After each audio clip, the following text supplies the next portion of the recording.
Alors le lycée, il est juste là à côté, au-dessus du champ de foire, ce qui fait que les jours de foire, il y en avait beaucoup, parce que je ne sais pas si on vous l'a dit, mais Mauriac était un territoire de grandes foires, vraiment de grandes foires, avec...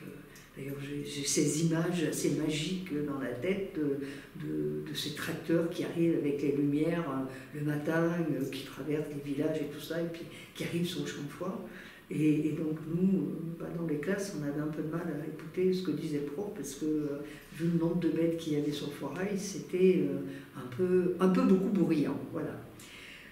Pour parler des foires et des bêtes, il y avait un événement dans l'année qui était début juin, c'était la foire de la Saint-Marc. Alors je ne sais pas si vous connaissez juste à côté la chapelle du Puy-Saint-Marie. C'est une chapelle qui est juste à côté de Mauriac, sur un monticule.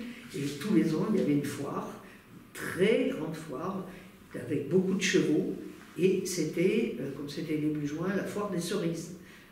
Ça, c'était... Ici, il n'y a pas de cerises. Enfin, je veux dire, on arrive à avoir des petits trucs de rien du tout, mais qui sont acides.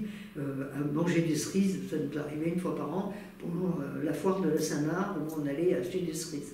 Et alors ça, c'était magique, cette foire, parce que je pense qu'aujourd'hui, on ne peut même pas l'imaginer. Il y avait, depuis le cœur de ville, sur la place, en empruntant la rue Saint-Marie, en remontant jusqu'au puits Saint-Marie, il y avait des marchands partout, des banques qui vendaient toutes sortes de choses. Ça allait des sonnailles au matériel agricole, en passant par des vêtements, enfin plein, des cerises, évidemment, et tout. Et toute la colline de Saint-Marie était couverte de bêtes. Alors, ce que j'ai oublié de préciser, c'est que pour la foire de la Saint-Marie, il n'y avait pas un seul enfant